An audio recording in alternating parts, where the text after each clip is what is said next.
Broadcasting from Cincinnati, you're listening to the Ringside Reporter podcast. All the news from the world of boxing right here. Well, I'm talking to you the way I want to talk to you. Now, here's your host, Eric Lorda.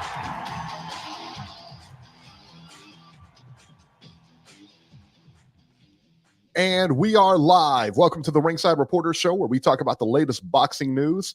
If it's related to boxing, we'll talk about it right here. My name is Eric Lorta, and I'm here with my co-host, Joe Habib. We got a great show for you today, and if you want to call and ask questions, 323-870-3857. And let's get started with it, man.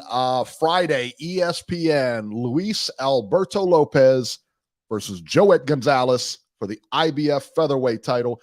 Luis Alberto Lopez wins a unanimous decision over Joet Gonzalez by the scores of 118-110, 117-111, and 116-112. You know, this fight felt like a close fight kind of throughout it, man. I scored the fight 115-113 for Gonzalez.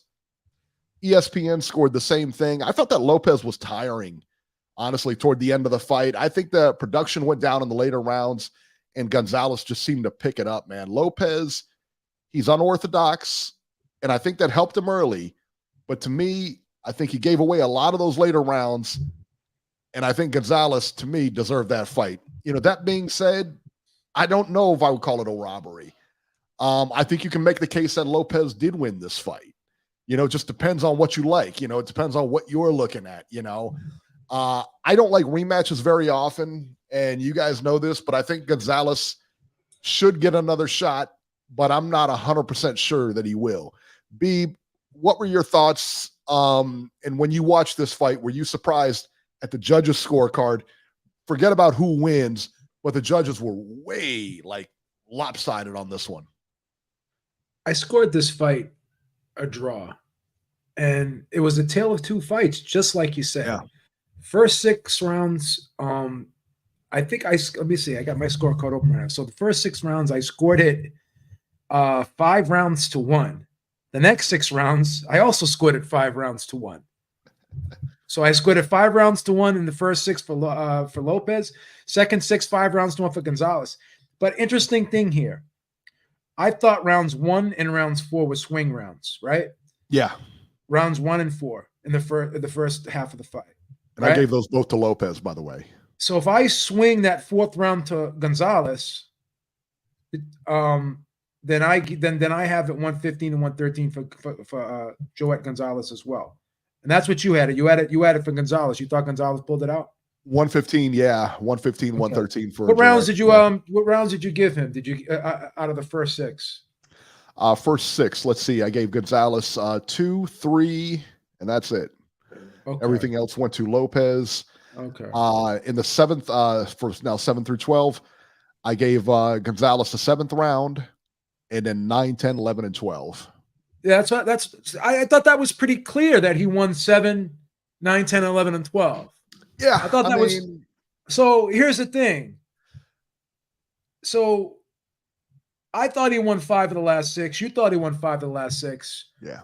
So that's 5 rounds right there. All he has to do is win one more round or one more round for a draw and 2 rounds to get the win. So this was a razor close fight. I don't have a problem with Lopez getting the decision, right? Yeah. But what I do have a problem with is I guess those scorecards to me they just seem very, very wide. All of them. Well, and you know the ESPN guys, you could tell that Gonzalez seemed to me to be the house fighter. They were pulling for him. I think they were kind of pulling for him all night, you know, and saying this could be his last shot here. He's had 3. Listen, man, he's good. Don't get me wrong. Both guys are really good. Are either guy an upper echelon? I don't know, but I think it would be fair to fight that fight over again. I really do. You know what I think it was too, because Lopez is the counterpuncher, right? He was doing more moving than I've ever seen him do. You know, he's using his legs early. I thought Joet was coming forward, but Lopez was being the effective counterpuncher early on. He was landing some counter right hands, some sneaky uppercuts. You know, as Gonzalez would lean forward in, right? But I just thought, like, having to move so much and just have to deal with that pressure early on and basically had to fight Gonzalez off him, right? Because Gonzalez, nothing that Lopez hit him with could really stop Gonzalez from coming forward. And then I thought Gonzalez really started landing his right hand in the second half of the fight. He started getting his jab off. He started shooting shots from a distance, and he established his range. And then when he did get close, he would shoot some body shots in there. He would get his own uppercuts in there. And I just think that because Lopez had to move more than he normally does early in the fight, and because he had to deal with that constant pressure, and because nothing that he threw would stop Gonzalez from applying that pressure, I do think he faded. And credit to Gonzalez, because this guy's got a gas tank from hell. Like he just doesn't, it doesn't have any quit in him at all. Like he can switch from first to second gear, and there's no looking back after that. Like this guy has a gas tank for days. So we got to give him credit for his conditioning and his overall determination in there, because this guy really brought it. You think about it, like, conditioning is really the only thing you can really control at the end of the day, because you guys, you're both fighting at a high level. You both have the same type of skill sets. Sure. Everybody knows how to throw a punch. Everybody punches hard at this level, but yeah, I'm with you, man. I thought he gassed out toward the end of the fight, and I thought that Gonzalez picked up a lot of those rounds. Let me get those scores again: 118, 110, 117, 111, and 116, 112. Yeah. I mean, I guess you can make an argument for the 116, 112, maybe, Yeah. You can make an argument, I'm sure, but 117, 118, like I said, I don't know, man. Okay, say I swing round 1 to Lopez. I don't know, could round 9 have gone to him? I don't know. I think there was, I'm trying to think, the two of the judges I think gave Lopez the 12th, if I'm not mistaken. One or two of the judges gave him the 12th. I thought the 12th was a clear Gonzalez round. I thought he was carrying and dictating the pace of that round for at least the first 2 minutes. For at least the first 2 minutes. Here's the thing, man. I think a lot of people and judges, I think, will see a guy rally in the last 30 seconds, 45 seconds of a round. And because he does that, people, judges and fans alike, I believe, tend to remember what they last saw in the round, and they just disregard what happened on the first 2 minutes or first minute and a half or first minute and 45 seconds, whatever, right? If you put enough time early on in the round when you're controlling it, and just because a guy rallies at the end, automatically does he get that round? I mean, that's the thing. Like, because I thought Lopez was trying to, he was rallying at the end of some of these rounds, but was it enough to put those rounds in the bank for him? I don't think so. I don't think so. Like in the 12th, he made a little rally, but he already lost like the first 2 minutes and 10 seconds of the round. And then because he has a little rally at the end of it, you're going to give it to him? To each his own, I guess. I'm like I said, I don't scorecard shame, but I just do think that people and judges sometimes overvalue that little rally at the end of a round, which I don't think is fair, in my opinion. Well, I think, you think about the Sugar Ray Hagler fight, and you yourself said that Hagler won. No, Leonard. You thought that Ray Leonard was winning. doing just no, fighting 10 seconds of every round, and I agree. Don't do that to the best fighter of all time. Come on. You know what I will say? This is what I will say. People talk about that rally at the end, but you know what was happening? Ray Leonard got off to a good start in the round, and he started the round strong, and he finished the round strong. And you could argue Hagler may have won like portions of the middle of the round. Everyone thinks that, he just rallied at the end to steal those rounds, but they forget that he also started the rounds off. He would take his little break in that second minute. You know what I'm saying? So I think people don't give Ray Leonard enough credit in that fight. That was a close fight. Ray Leonard himself said that fight could have gone either way. I had it 115 and 113 for Ray. I thought he's from Mass. Hagler is from your hometown. Well, he was born in New Jersey. He He did live most of his life. Brockton, Mass, son. He did live most of his life in Brockton, Mass. Yes, he did. Yeah, you cold-blooded, man. You just turned on a hometown guy. Oh, people get mad every time I say Sugar Ray Leonard won that fight. People, oh my God, they call me Benedict Arnold. They cuss me out. Well, how can you go against Marvin Hagler?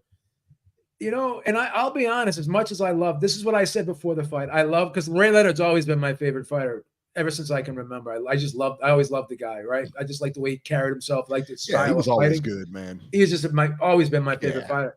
And this is what I said before the fight. I love Ray Leonard. I want him to win, but I don't think he's going to win. I didn't think he was going to win that fight. The 3 years off, moving up to fight. Hagler was the man at that time. He was the best fighter in the world at that time. I didn't think Ray was going to pull it off. God damn it, he pulled it off. Yeah, I'm not sure that he did. Hagler never fought again. Hagler never fought again after that. Did you have Hagler winning that fight? Yeah, everybody had Hagler winning that fight. Come on. No, they didn't. It was down the middle. Everybody it was had down Hagler the middle. winning that fight, son. It was down the middle. Stop exaggerating. It was not down the middle. Everybody had Hagler winning that fight, son. Just like Sugar Ray tied that second Hearns fight, too. Yeah. All right, man. No, I thought he lost. He clearly lost the second fight. He even admitted himself he lost that fight.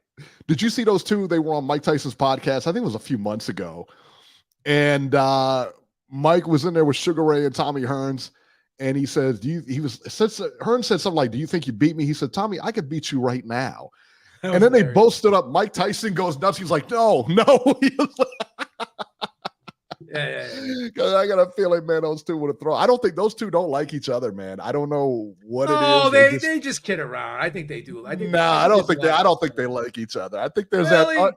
I think there's that undertone, like I always want to punch you in the face kind of thing. You know. I think Tommy feels that he was always in Ray's shadow when he never got credit, and then when he finally beats him in the second fight, they take it away from him. He was winning that first fight. He was winning. He just had the style to beat Leonard. And imagine if that first fight was 12 rounds, like they are today. Oh, he would have won. He would have won. He would have won. He would have won by decision. Yeah. Oh my God. Isn't it funny how just circumstances just happen like the way they do, right? Because that would have been a 12-round decision for Hearns if that was a 12-round fight. Isn't that crazy? Yeah. Absolutely, man. And what did he get knocked out in the 14th, wasn't it? 14th round, stop it. Yeah, 14th round. And Hearns was dominating that fight. Just dominating. Yeah, he was up. I mean, you could give There's no question. What was it? The 2 rounds, those 2 rounds, I think you could have gave Leonard, I think 7th and 6 and 7 maybe. Yeah, maybe 3 rounds. Was in there where he hurt Tommy. He hurt him bad. Yeah. I thought probably 3 rounds maybe you could have given him. Yeah. But man, Tommy Hearns was a handful for anybody though. Yes, he was. I mean, nobody had an easy fight with that dude, man. He really knew how to use his height and reach very well. He was a master at gauging distance. Yeah. And timing too. Yeah, he was great with timing. His timing. Well, look what he did with Roberto Duran. Yeah. I mean, put him out cold. And here's the thing. Roberto Duran gave Hagler probably his toughest fight in his career. That was a tough fight. I tell you what, man, I think you could argue that fight. I think you can actually make an argument. It was a split decision victory for Hagler. So one judge did have it for Duran. It was a razor close fight. And that just shows you, combat math never works. No. You know what I mean? It just doesn't work. No. Not in that case. No, absolutely not, man. So do you think there should be a rematch with Gonzalez, with Joet Gonzalez? Oh, I'd love for there to be a rematch. Yeah. Do you think there will be? No. Where do you think that he goes from here? Not Gonzalez, but Lopez. It's 126. No, he could probably get a unification fight, right? I can see him getting a unification fight. It's possible. Yeah, I would like to see, and if not, I would like to see Joet Gonzalez. He can get another shot. But it might be it for him, though. That's the other thing, too. Because they were saying, you heard a lot of, he was like, he said it's do or die for me tonight, and they kept saying that do or die, which means, look, I mean, are you going to hang this up now or what? Because I thought he looked good. I thought he looked pretty good. I thought he was slow, and I think he can make some adjustments and come back a lot better. But I don't know, man. It just depends on where his head's at. That's a big one, man. That's a huge. Yeah, I mean, because clearly he's already. It sounds like he's one foot out, but because he's already talking about, well, this might be my last title fight. That means that's it, right? I mean, he beat Josh Warrington, right? Yeah. And then Lee Wood's fighting Josh Warrington next. So it'd be nice to see maybe Lopez get the winner of the Lee Wood Warrington fight. Can have a nice unification. I don't think he beats Lee Wood. You don't think he beats Lee Wood? No. Yeah, that'd be a tough one. I think it's a good fight, though. I think it's a good fight because that's going to take place across the pond, because that's where the money is right now, especially with Lee Wood. It'll take place right in his hometown, and that's an uphill climb for Joet. That's an uphill climb. Not Joet. I'm talking about Lopez. Oh, for Lopez? Yeah. Did you ask me where does Joet go from here?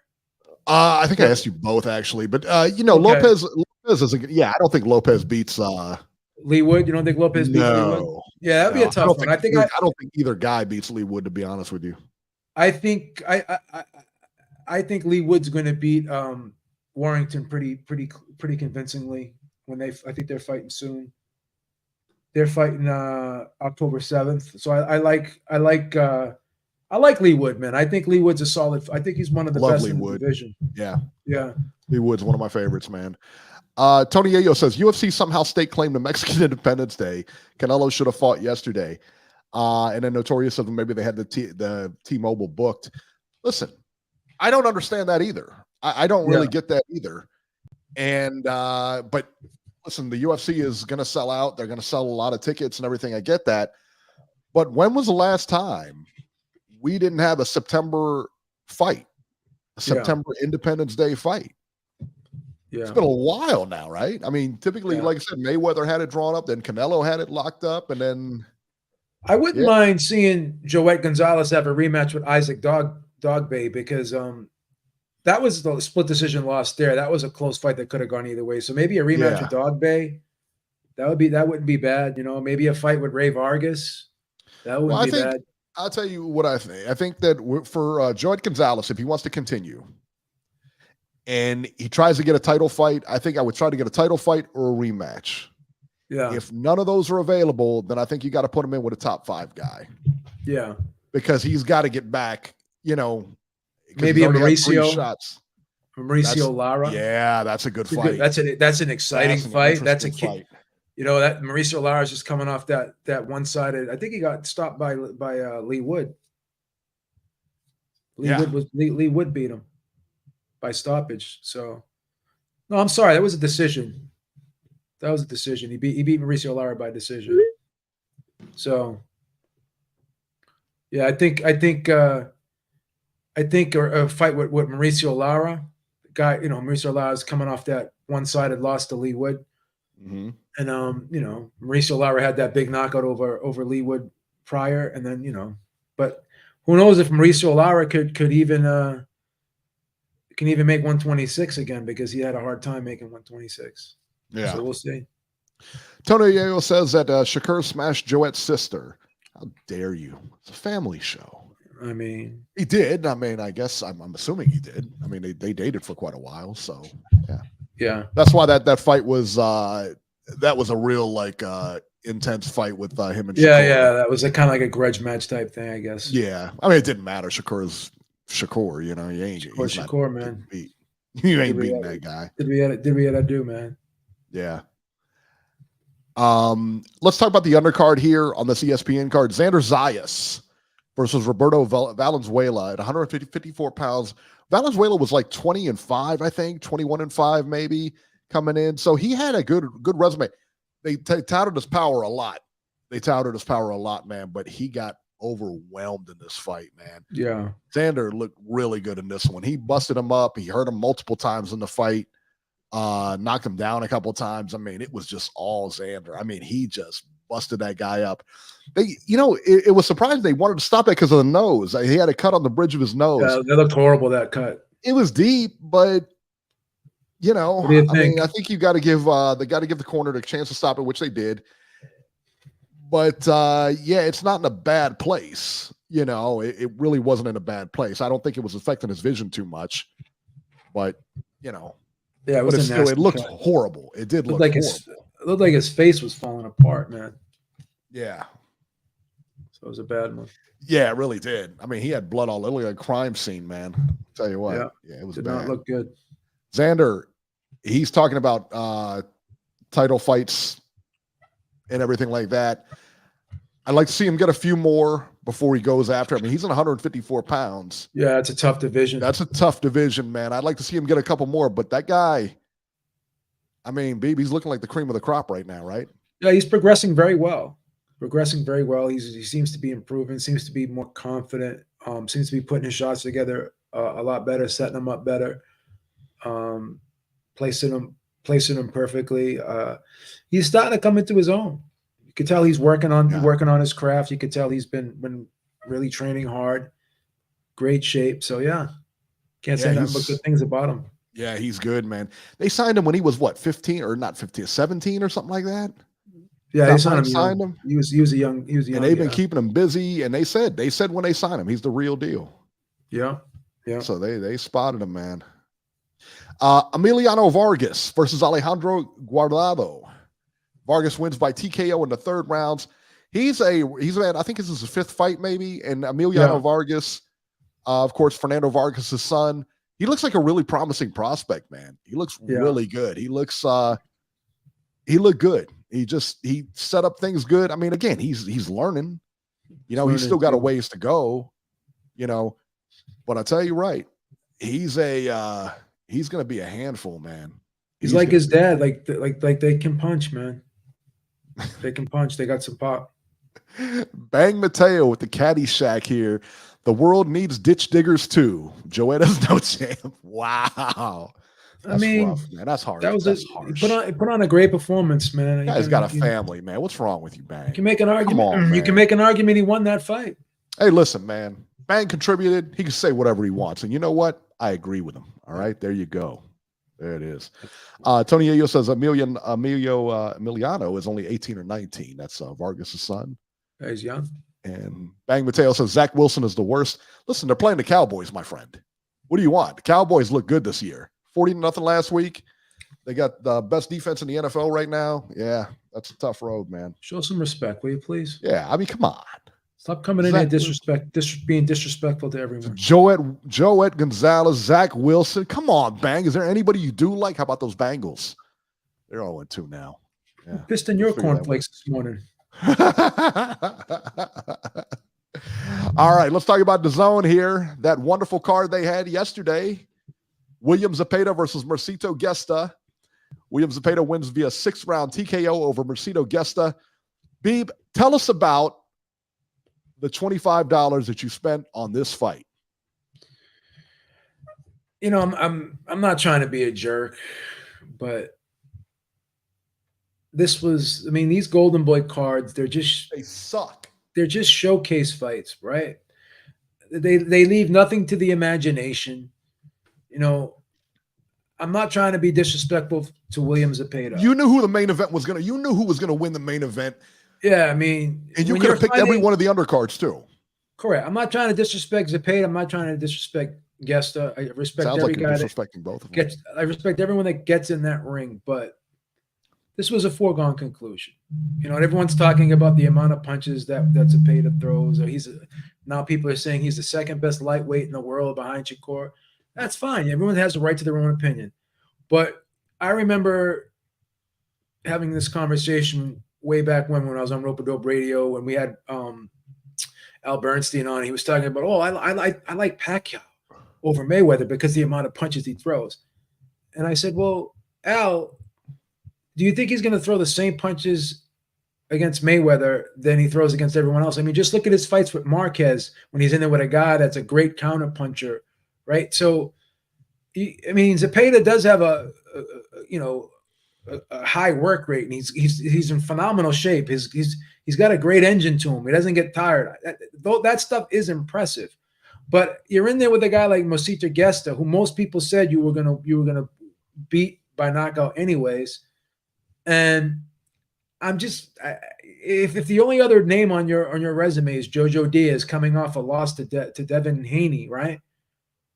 Then I don't know, man. Like these Golden Boy guys, they the only one that really they moved pretty well was Virgil Ortiz, right? Because he beat some good guys. Yeah. He beat some decent guys, right? But isn't he injured or something like that? Is he injured? He's got rhabdomyolysis or rhabdomyolysis. Yeah, that kidney condition there. Where is he going to be able to fight again? I mean, they're saying they're bringing him back maybe at 154, 160. I don't know if the damage caused by the rhabdomyolysis is permanent did permanent damage to the kidneys, but I don't know what's going to happen. But yeah, like they're moving this guy Zepeda. Zepeda was another guy that turned down a fight with Shakur Stevenson. So I don't want to get too excited about this guy. I mean, he's got a great style.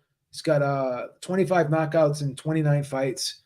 But I'm just curious to see why they're not moving him up. Why isn't he fighting someone like an Isaac Cruz? Why isn't he fighting someone like a Shakur Stevenson? Why is he turning down fights with Shakur Stevenson? What's the plan? Like why not even fight like at least a George Kambosos or somebody, right? Or Maxie Hughes. I'm just like why are you fighting guys, with all due respect, like Mosita Gesta, man? I mean, I don't know. Look, I mean, Virgil Ortiz is now injured. We don't know if he can come back, what it's going to be like when he comes back. We don't know when he's coming back. His health is going to be in danger when he comes back. Yeah, we don't even know it's smart for him to come back. So you got like, say, Zepeda, and then you got Jaime Munguia, who again doesn't fight a soul. Yeah, who fought anybody. Like, come on, man. It's funny because De La Hoya said, "I became a promoter because I wanted to see the best fight the best." But he's done the exact opposite of what he said he was going to do. And he's sitting there criticizing all the PBC fighters for not fighting fighters. But what are you doing with your guys? He takes a dump on Canelo every chance he gets. Yeah, like every chance he gets, he's always dumping on Canelo. You're the one that caused that. Like, you're the one that needs to mend that relationship, not the other way around. Yeah. You're the one that lied, nobody else. And you can't say you didn't lie, because we saw your documentary. You're a known liar. It's funny because everyone that watched that, they said to themselves, I don't know whether I can believe this guy. Like half the things he says, like you can't believe it. He was on the Breakfast Club with Charlamagne the God. It's a very popular radio show. Yeah. And Charlamagne the God said afterwards, he goes, he said to his face, "I don't know if I believe you, Oscar. I don't know. Like, half the things you say, I don't even know if I believe you." Yeah. Right. Like, people just don't trust the guy. He's a very dishonest person. He is. Very fake. He's a very fake, dishonest person. He's a great fighter. Don't get me wrong. I would never disrespect him as a fighter. Yeah. He was pretty good, man. He's just a very disingenuous person, bro. Like, you can't believe the guy. Just can't believe the guy. No. So yeah, I don't know what the plan is with William Zepeda. I mean, he's ranked. He's ranked up there. I don't know. Do you throw him in there with a Jermaine Ortiz? You throw him in there with a Frank Martin? What do you do with this guy? Is he going to fight those guys? He didn't. Shakur just came knocking. He didn't want to fight him. You want to fight Shakur? So I mean, I don't know, man. I mean, look, man. What do you guys? You just want to give him title defenses? Just keep feeding him, 6, 7 ranked, contenders. Yeah. I mean, so. Yeah, I don't know. I don't know what they're gonna do, man. I don't know what they're gonna do, but Clarissa said, "Is Oscar his real name? We can't believe him." You're right. You're 100% right. I don't know if I'm ready. Go ahead. I'm saying I don't know if I'm ready to jump on the William Zepeda bandwagon right now, just yet. I think he doesn't develop his guys very good at all. I really believe that he doesn't develop those guys at all. And, and all their matchmakers over there, and those Golden Boy cards are terrible. They've always been bad. Always. Roberto Diaz used to be the matchmaker over there, but he left, and he was a great matchmaker. He left, and I guess he's like managing fighters and stuff now. Maybe he saw the writing on the wall. I can't work with this guy because maybe he's slow rolling all these guys. So maybe he found. Maybe he found it hard being a matchmaker over there because of Oscar. Who knows? Yeah. Who knows? Who knows, man? Tony Ayo says he still has to watch that documentary. Get on it, man. Come on. Go watch it. What are you waiting? What are you waiting? Have you watched At Home with the Furies yet? Me? No, I have not watched that. You're not anyone that hasn't watched that documentary, I don't consider them a real boxing fan. That's the best documentary. I don't consider them a real boxing fan if they have not watched At Home with the Furies. That's one of the best boxing reality documentary type shows I've ever seen. It's awesome. real heavy hitting documentary there, huh? Oh, please. Just saying. Hey, Netflix is renewing the season. I'm going to have at Home with the Furies season 2, man. Stop it. Most watched series in the UK, man, on Netflix. Number one. In fairness, I mean, there's really not much going on over the UK, right? Well, it was number one. TV series goes. It was number one for 4 weeks, man. And overall, what else? What is it going up against over there in the UK? No, but overall, it was number one for 4 weeks. But overall, what's it going up against in the UK? What kind of shows over there are real popular? Well, I'm saying, they got Temptation Island over there? No. I'm including United States. Like for the first 4 weeks when it came out, it was number one overall. Now it's like number one in the UK. Just stop it. You're embarrassing yourself. Why are you disrespecting the island? Why are you disrespecting the island, man? Island? Great Britain, man. I forgot you're England's adopted son. Come on, man. Don't be xenophobic. That's right. All right, listen, if you guys like what we're doing, man, come on, give us a thumbs up, man. We don't ask you for much here. We don't ask you for money. We don't ask you for fame. We just ask you to click on the thumbs up button. That's all I want. Just click it. I mean, come on. It's a very remedial skill, just hitting a button. Just takes a little effort. Click. That's all it is. Just click the thumbs up. That's all you need to do. Very little effort. I know. We got a bunch of people in here watching and nobody's clicking the button. Come on, just click it. All right? Please. Come on. Maron. All right. Let's see here. September 18th on ESPN, 5 a.m. This is Japan. Tokyo, Japan to be exact. Kenshiro Taraji versus Heki Butler for 12 rounds for Taraji's WBC and WBA junior flyweight titles. And that'll be at 5 a.m. Eastern on ESPN. So if you guys want to watch that one, you can get up and watch that one. London, ESPN Plus, September 23rd. I believe that's Saturday, if I'm not mistaken. Zhilei Zhang versus Joe Joyce in a rematch for Zhang's WBO heavyweight interim title. Anthony Yard versus Ricky Summers, 10 rounds, light heavyweights. And that's about it. I mean, that's about as much as I'm really recognizing here. Got Canelo the week after. Yeah, September 23rd from Orlando, Florida on DAZN. Jose Zepeda versus Richardson Hitchens. Is that the guy that fought Bronner? Hitchens? I think so. That lawyer? I think he was supposed to fight. Anybody know? I can't remember who Bruno fought last. I knew that was one of. I think that was Hitchens. The guy was a lawyer, like some white dude, some lawyer. Yeah, I think he was. Yeah, I think that was Bruno's last fight. Because I know a couple people pulled out, so I'm just trying to remember. Yeah, well, they don't want to fight anybody from Cincinnati, Jessica McCaskill versus Sandy Ryan for McCaskill's title, and again, she'll fight for 20 minutes and call herself a champion. Austin Williams versus Steve Rolls. Yeah, this is another DAZN special right here. That's what you're paying 25 for, guys, right there. Tony Ayo says Hitchens is black, so apparently we have the wrong guy. Maybe it's Hutchins I was thinking about. Bill Hutchinson was the guy that Bill Hutchinson, yes. So Bill I think it is a different guy. Bill Hutchinson was a different guy, yeah. So it's not Hitchens. Well, this is why sorry about that, guys. That's why we have him in the chat, son. This is why we got you guys Hutchinson, here. Hitchinson. It's kind of close. Or Hitchens and Hutchins. Hitchens and Hutchins. Hutchins. Yeah. So we got a great chat, man. That fact checks us, man. Now, Nacho says that he likes a Zepeda versus Hitchens fight. Let me ask you a question, Nacho. Do you like it enough to pay $25 for it? Yeah. Hitchens is that dude in PBC, and Mayweather said it was a really good prospect, and he's been whatever. All right. There you go. We'll take your word for it, Notch. I'll take your word for it. Jose Cepeda is always an exciting fighter, but we'll see. And the week after September 30th, of course, the big one on Showtime pay-per-view, Canelo Alvarez versus Jamel Charlo. And then we'll go over that card next weekend and give our predictions. Mike Montero is hopefully going to be with us next weekend. He'll discuss his fight that he had recently, and he'll talk about the Canelo Alvarez Jamal Charlo fight too. He'll break it down with us.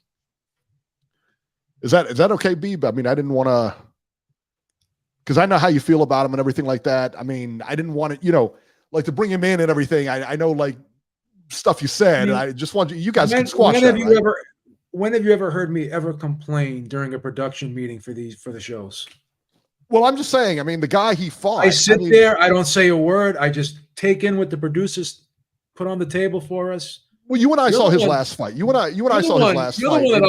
You're the one that's always yapping. You're the one that's always yapping at these production meetings, not me. Well, sure. I gotta make sure things are right.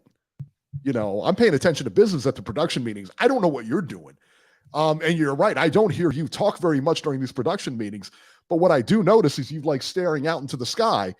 And it's very agreeable. I'm an agreeable person. Listen, I don't like to rock the boat, make waves. I don't want to put your business out in the street, but I'm just saying, like when we were in these production meetings, it's not uncommon for us to have to like reel you back in like a fish because you're out on left field over here picking daisies. I don't know what you're doing in left field. So we got to bring you back to the table, bring you back to earth, and then we got to spoon feed you the rest of it.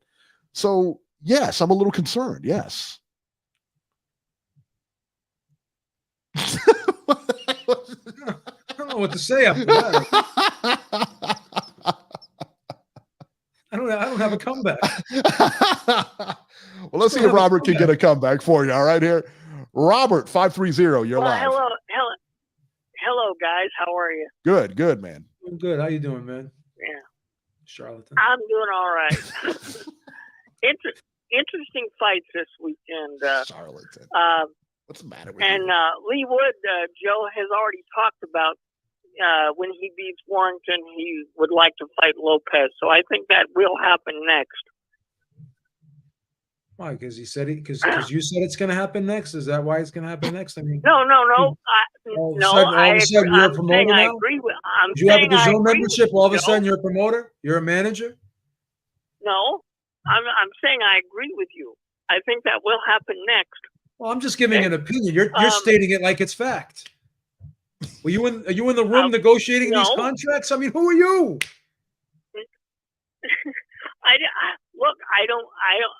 I'm not stating it as fact. You said it so definitively, like you actually got the stroke in the situation here. You said it so definitively. Give me a break. Give me a break. Jesus Christ. You're going to break down every single word I say now? Joe, anyway. Joe shit the rag? I mean, who are you? Continue. Okay. Enough about that. And I agree with you guys on William Cepeda. I know he overwhelms guys with punches, but I don't know if he actually hurts people. I don't know if he's actually got power in those punches, because I think if he would have had power in the punches that he threw, that fight would have been over well before the 6th round.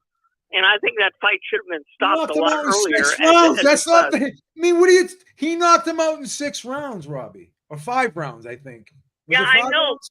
What round was it? What round was it? 5 rounds, I believe, or 6 rounds. Yeah, 5 rounds. The other one went 5 rounds. You knocked him out in 6 rounds, Robbie. I mean, that's he stopped him in relatively good fashion in 6 rounds. I mean, what do you expect? The first round KO? I mean, the guy's not Mike Tyson. I understand that. I mean, the guy's not Mike Tyson. I understand that. But what do you think, man? I honestly think that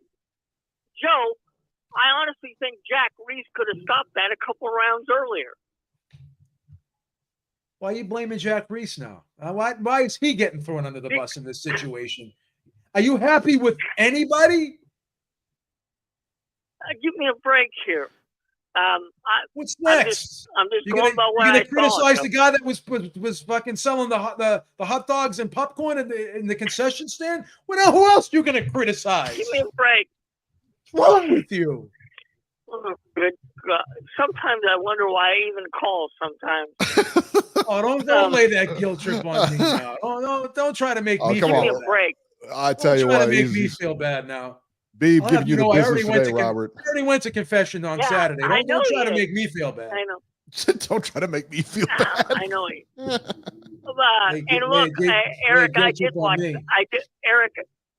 Eric, I did watch that De La Hoya documentary, and he's a disgusting piece of individual. Oh wow, that's kind of going pretty far there. I mean, I understand he's all we said was he waste likes and everything like that. Yeah, but all we said was geez. he lies a little bit. You're sitting there like Wow. calling him you're calling him human kids. sewage. He's not human sewage. He's a human being. He's got kids. He's a disgusting piece He of doesn't individual. see them, but he's got them. Honestly, and after watching that documentary, I don't know why any fighter would sign with his company. I really don't. While Eric Gomez should be running that company, De La Hoya should be disappearing because I think Oscar is the reason why his fighters.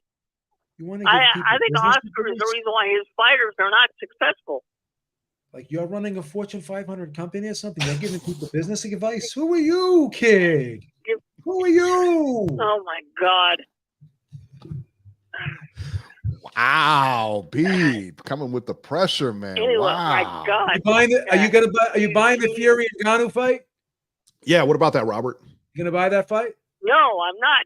Fucking liar! That's my Come birthday, on, stop it. Mrs. I'm Herrick not already wasting my told money me you for were that. hitting her up for money for that fight. She already told me. That's my birthday, and I'm not wasting my money on that fight. No. When is that fight? October what? 28th. October 28th. That's my birthday. All right. Well, happy birthday soon. Maybe that's a terrible birthday present for me. I'm not happy.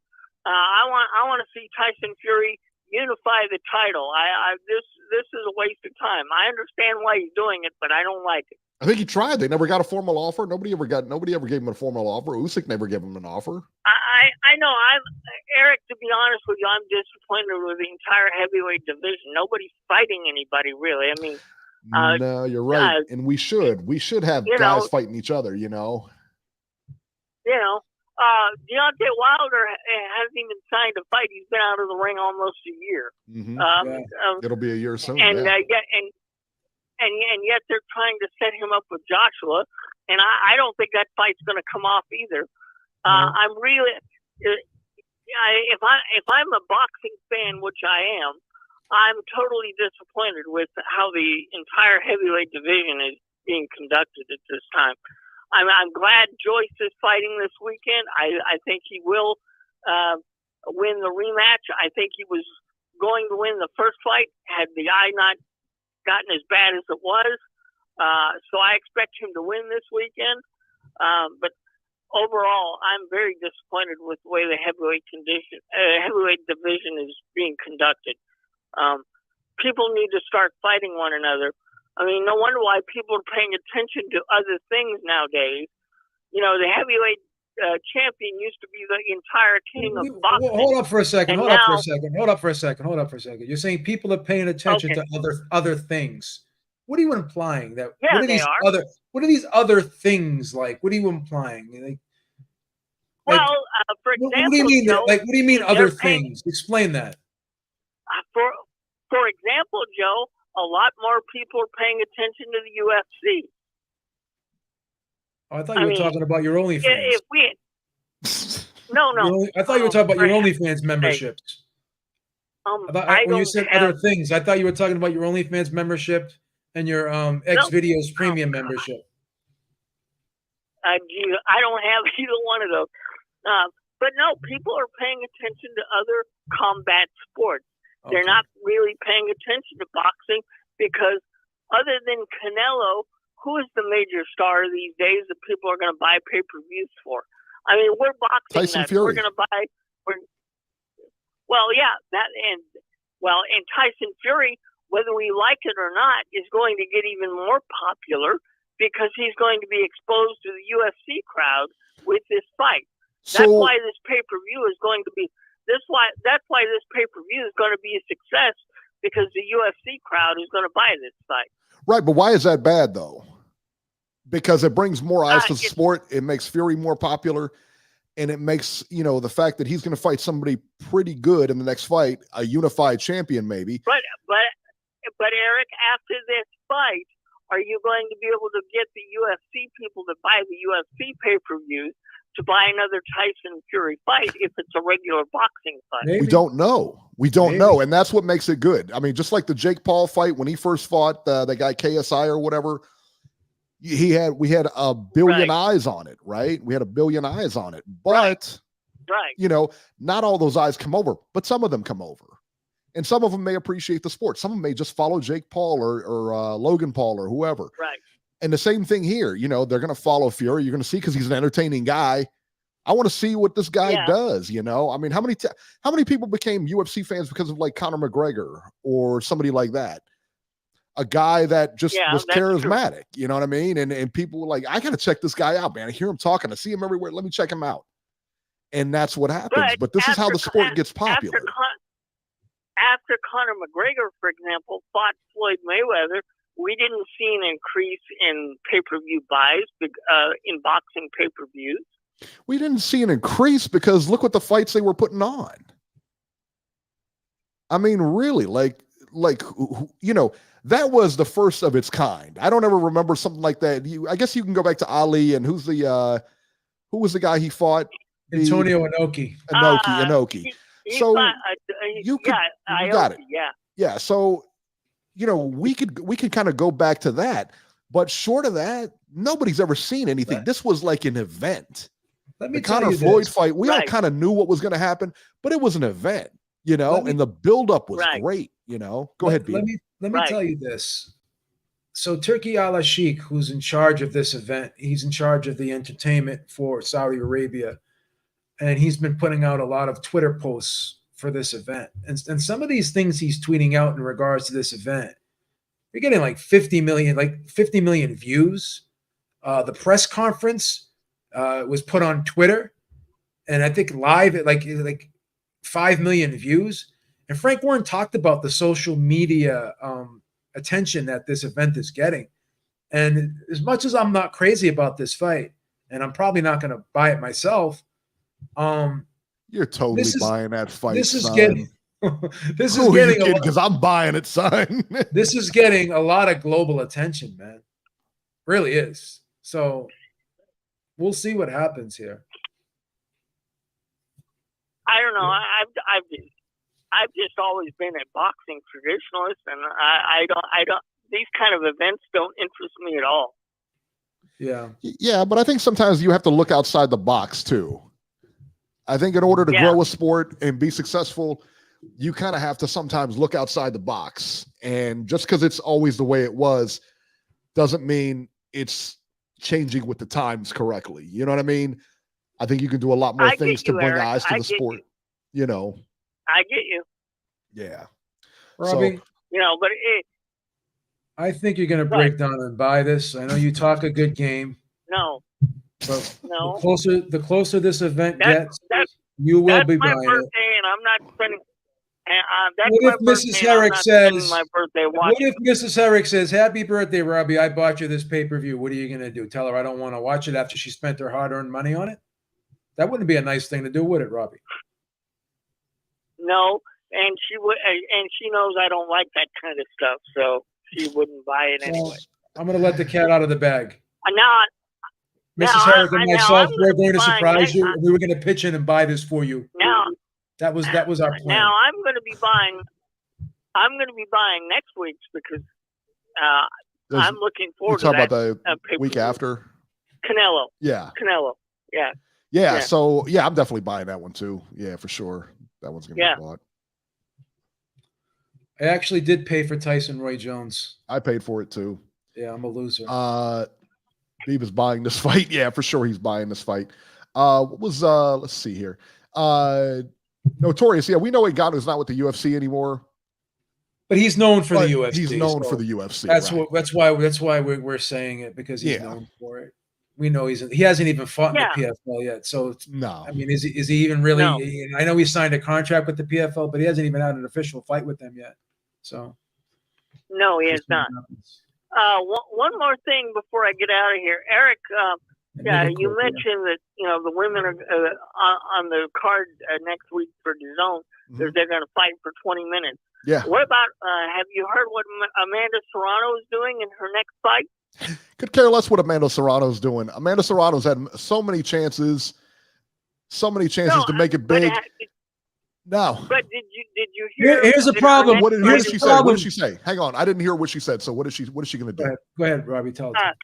Her next fight is going to be 12 3-minute rounds. Well, let's see it then. Talk's Okay, cheap. Who's she going 12 3-minute rounds against? Who's she fighting, Robbie? Nah, I don't know who the girl is she's fighting. Oh, how convenient you do it against someone that no one really cares about. So this is basically we said on Thursday, this is a publicity stunt to try to hype up a fight that really isn't that big. So and now she wants to fight 3-minute rounds, right? Now she wants to fight. She had Katie Taylor. She could have done it then. She could have done it in any Heather Hardy. She could have done it then.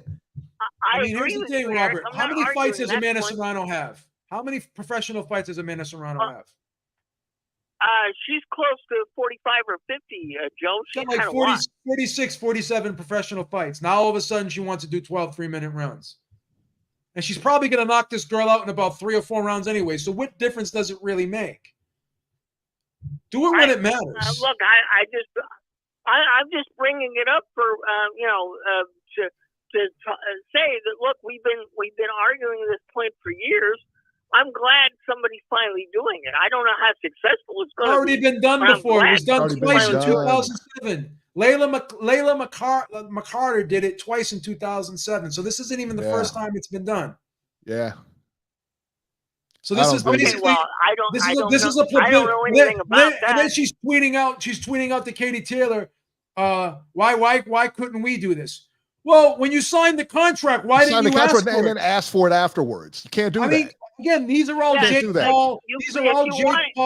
These are all Jake Paul initiated publicity stunts. Yep. That's what these are. That's what it is. That's what it is. It's not being.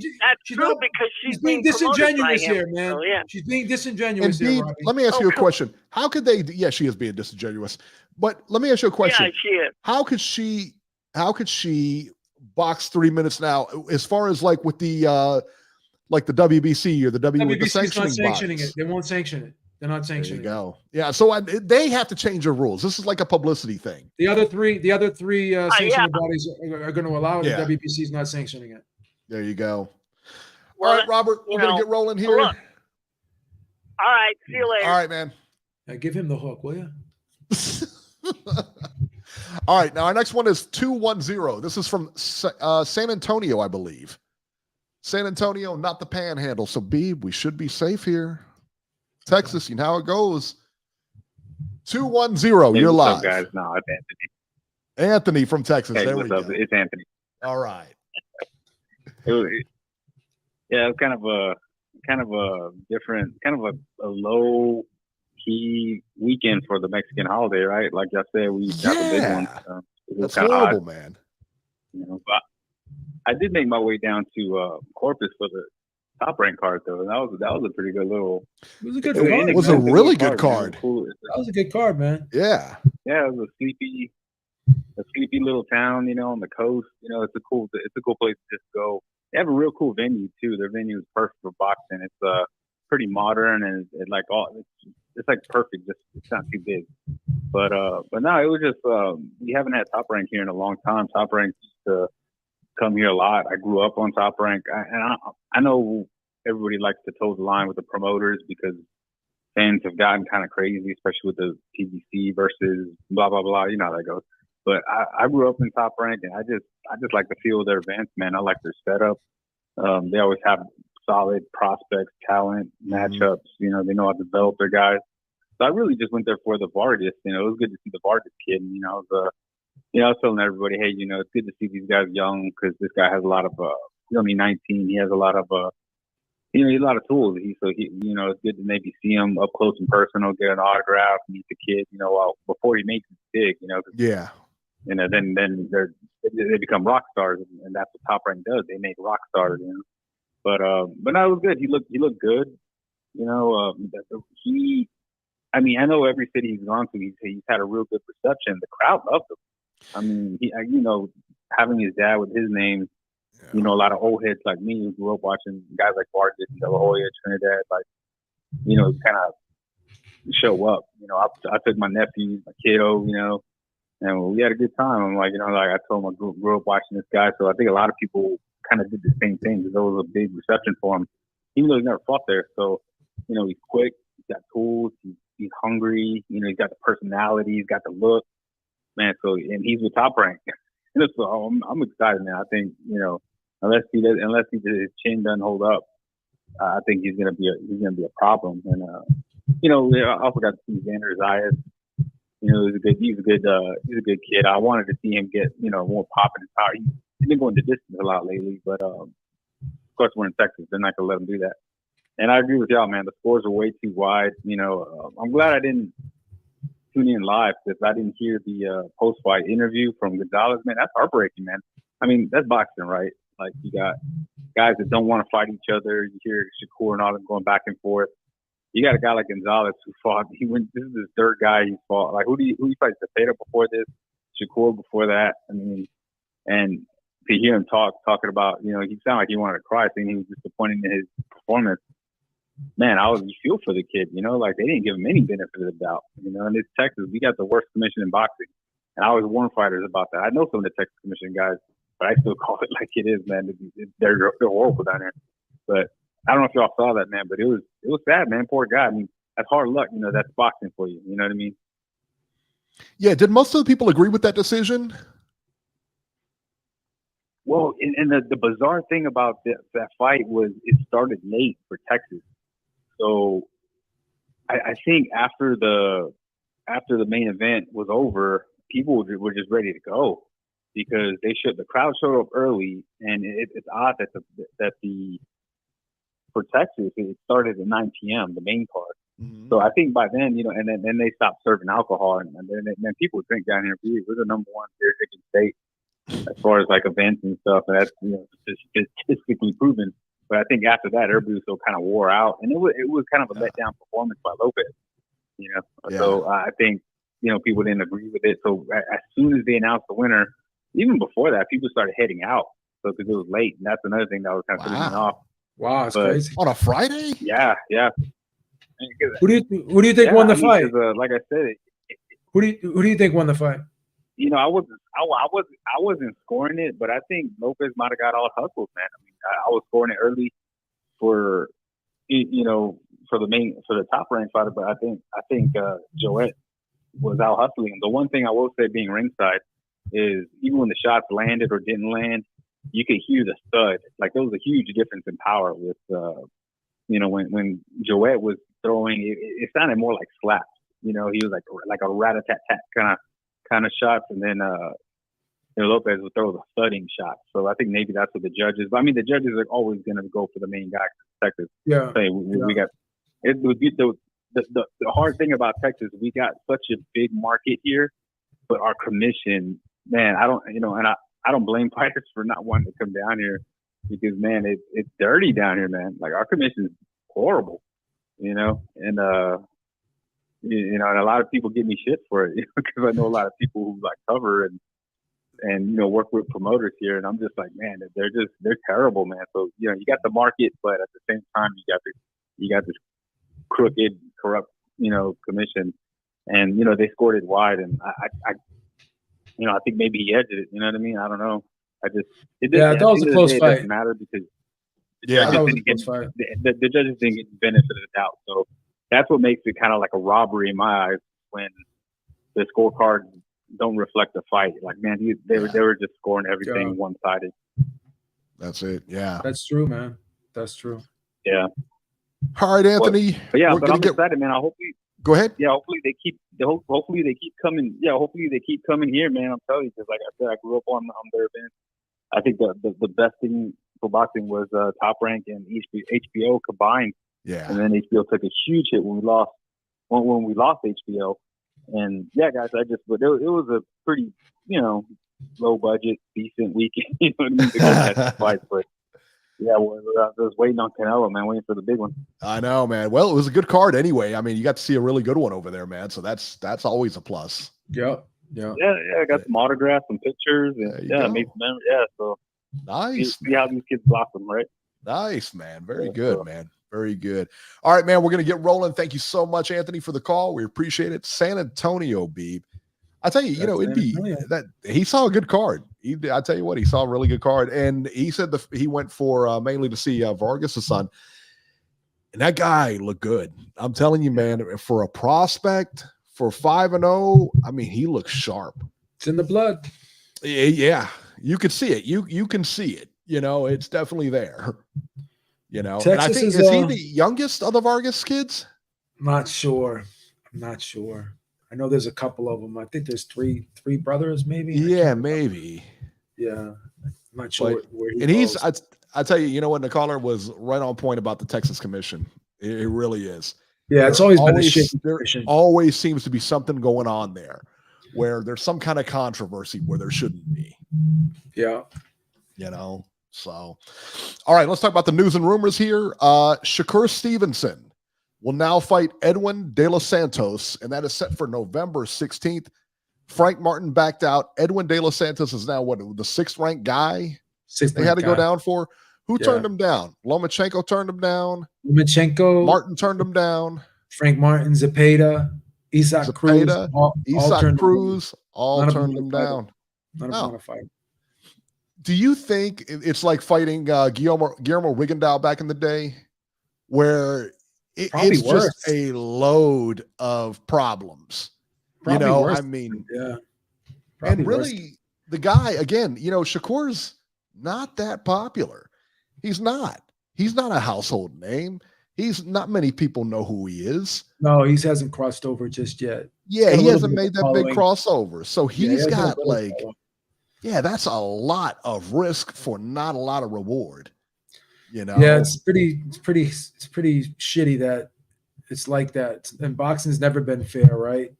When you got guys like you got Tank and Ryan putting it on there, and no belts are on the line, nothing, no undisputed, no titles, not even really the best versus the best in that division, right? Because in 135 you still had Shakur, you still had Devin, right? And at 140 you had T.O., Josh Taylor, right? You got Regis Prograis. So from 135 to 140, the biggest name and the biggest draw and the biggest guy that generates the most revenue is Tank Davis, and he doesn't even have an official title. Yeah. So life isn't always fair, man. What are you going to do? And I tell you, Tank Davis and Shakur, that would be a huge fight. I don't know that that's going to happen. That's probably not going to happen anytime soon. Yeah. Right. So man. We'll see.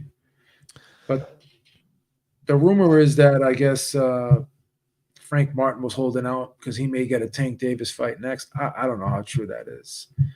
I wasn't in the room. I don't know what the deal was. So there had to be something there for him. I'm not prepared to criticize fighters for not taking fights. I mean, obviously I would have liked to have seen the fight, but once again, he must have had a reason for not taking it. So I don't know. Just like the other ones did. Like, he's not the only guy that passed up on this fight, but for whatever reason, he's the only one that's getting really criticized for it. Right. Maybe because there was an understanding that he was actually going to take it, where the other ones didn't even really take it. They said no right from the jump, and he was actually supposedly, allegedly, he was the one. He did say yes, but then ended up saying no later. So who knows? Yeah, I think that I don't think that Frank Martin is scared of Shakur Stevenson. I just think, again, numbers talk, man. Money talks. So if he got a better offer for an easier fight with the same amount of money or more. Yeah, I don't know. You know what I'm saying? I mean, what are you going to do? I don't know what's on the table. I don't know why he did what he did, but we'll see. We'll see. Hindsight is always 20/20. We'll see if this was the right thing to do. Yeah, and it probably was, because he would have got beat by Shakur Stevenson, no question.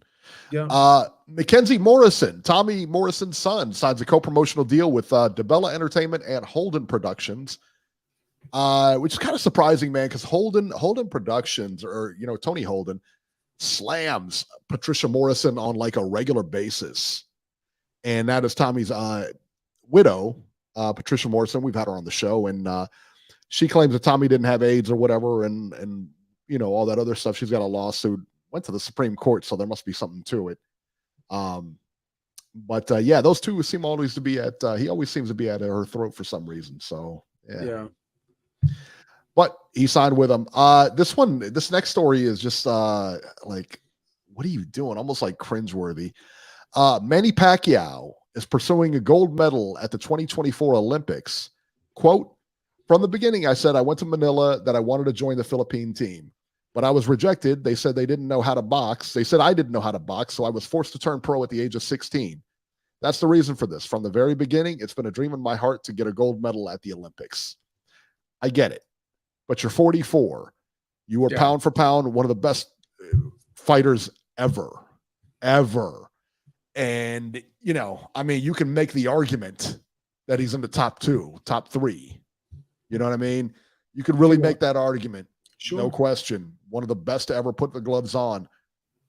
Let this go. There's no reason for this. Here's the problem with this, Eric.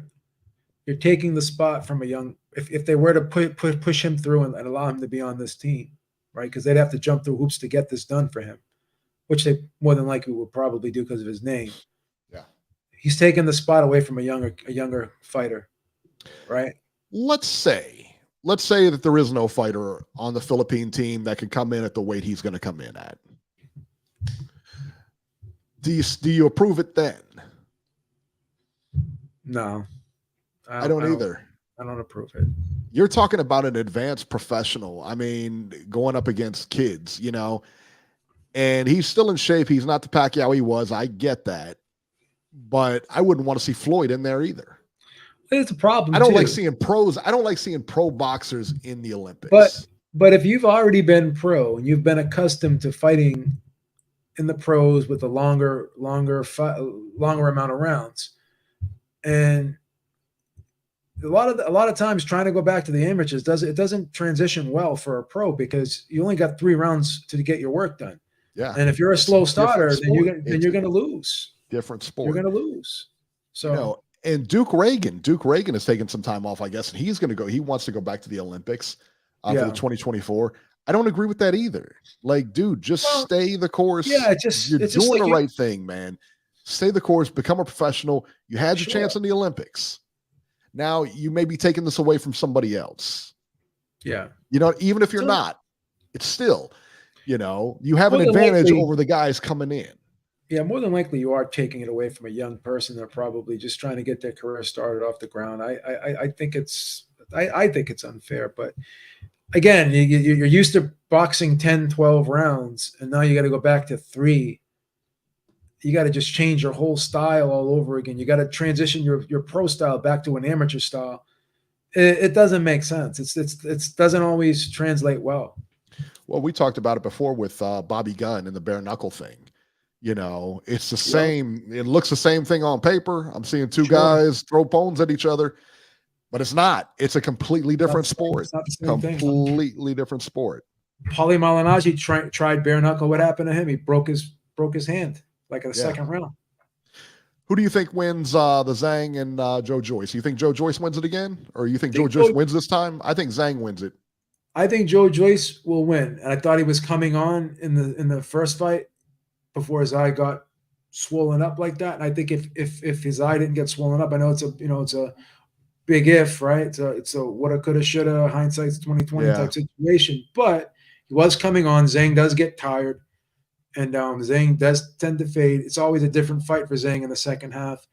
Now Joe Joyce is going to be coming in a little heavier. So now that's 6 times amount of bone density that he has over the normal human being. It's going to be 7 times this time. So he'll be ready. He'll put a layer of that bone density for protection over that eye. So he'll be okay. I'm rolling with Zhang, man. I think Zhang wins it again. I think Zhang. I'm going with Joe Joyce to get revenge. All right. Adrian Broner versus Chris Howard, set for November 4th. Beeb, you may be asking yourself, who is Chris Howard? I don't know who he is. Chris Howard clearly is a boxer from Cincinnati. Obviously, Chris Howard from Cincinnati, Both fighters are actually from Cincinnati, as you know. Now the fight will take place in Miami. This is a Don King card, and they're promoting it as they're promoting it, with the hometown thing, but they're in Miami. Another one misses. Why do promoters constantly miss this? Adrian Broner and Sean Porter, the Battle of Ohio, took place in Las Vegas. You got two guys from Cincinnati fighting in Miami. Help me out. What is this? I don't get it. I think Miami's Get it together, son. New residence, I guess. I guess he's been spending a lot of time in Miami now. I think he has too, but then Don King is stationed in Miami too, so he's been there for years. Where would a fight be if it is in Ohio? Name a big arena in Ohio that a fight could be, or any arena that you would think a fight would be able to be staged in Ohio. Put it right in the the Cintas Center, I believe. Okay. I think they still call it the Cintas Center. That's Xavier's campus. You Sure. can put it there. You can put it. I tell you what, man. You can put it in at UC's campus too, at the University of Cincinnati, at where the Bearcats play basketball over there, right there. That little venue right there. They just redid it. It's nice. Everything is good. When was the last time they had an event in Ohio? Do you know? Like a decent sized event. Toledo, wasn't it Toledo not too long ago? They had one with Big Baby Miller. They had one, but in Cincinnati, no, they haven't had a big event here for a while. Because you guys, Bronner was the last big event here, actually. Who's from Ohio? You got Boom Mancini's from Ohio, right? He's from Akron. Yeah, I believe he's from Akron. And you got Kelly Pavlik. Obviously, you got the Hawk Aaron Pryor. I think he was from Columbus. I thought. Pavlik or right around that way. I don't know for sure. But Aaron Pryor, Cincinnati, Ezra Charles, Cincinnati, Duke Reagan, Cincinnati, Rasheed Warren, Cincinnati, Adrian Bronner, Cincinnati. And Toledo's got a lot of good ones too, man. Toledo's got a lot of good fighters. That's where Easter Bunny's from.